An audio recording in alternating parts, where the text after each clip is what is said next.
So how can you do this problem in 60 seconds or less? The quadratic function g models the depth in meters below the surface of the water of a seal t minutes after the seal entering the water. The function estimates the seal reached its maximum depth 6 minutes after entering the water and then reached the surface of the water 12 minutes after. So if we are to draw this as a parabola, we're going to get things like that. This is equal to 12, this is 0, this is 6, at the maximum depth of negative 302.4.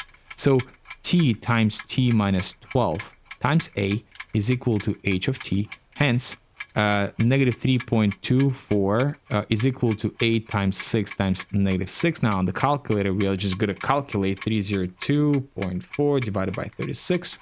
So a is equal to 8.4. So 8.4 multiplied by 10 multiplied by minus 2, that's equal to negative 168. And the answer is 168.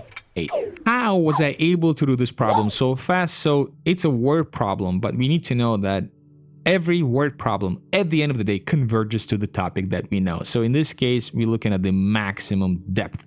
Maximum minimum means parabola. So let's draw out the parabola. So the parabola on the xy plane is going to look like this. So the seal is entering the water, right? So t minutes after it entered the water. So initially at t is equal to 0, there's no depth.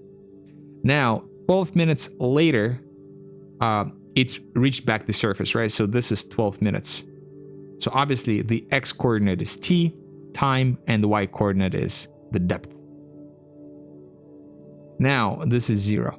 Now we know that 6 minutes after entering the water, the seal reached the maximum depth of negative 302.4. It's negative because it's depth, right? So it's right there. So it looks like this. This is 6 minutes, and this depth is negative 302.4. Now, how can we construct a quadratic equation from here? Well, we know that the first 0 is happening at 12. The other 0 happens at 0.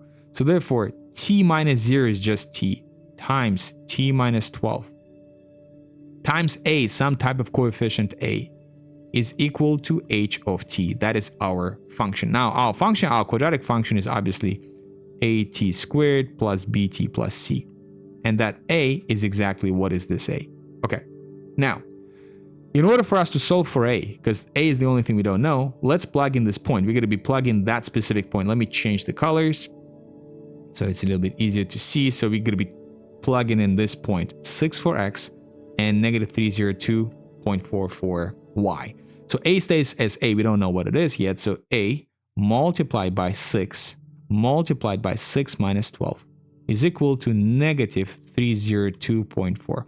So a multiplied by 6 multiplied by negative 6 is equal to negative 302.4.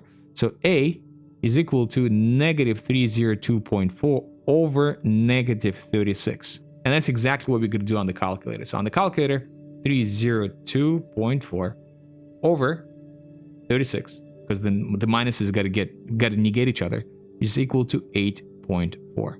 So that is essentially a. Now from here on, we're done with the calculator. We don't need it anymore.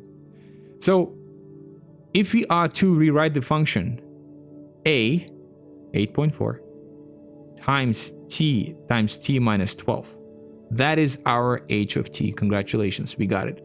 Now we need to find what is the estimated depth 10 minutes after entering the water. So t is equal to 10. So h of 10 is equal to 8.4 times 10 times 10 minus 12, which is equal to 8.4 times 10 times minus 2. Now we can of course use a calculator, or we can do this using mental math. So 8.4 times 10 is just 84. 84 times negative 2 makes it pretty simple, which is just negative 168. Now what we're going to write though is we're going to write positive 168 as our answer. Why? Because it's asking what is the estimated depth. So the depth is already implying that it's a negative number. So essentially it's asking for the magnitude of a negative number. The negative number itself is 168, but the magnitude of this number, the absolute value, is 168, which is the answer. That's it.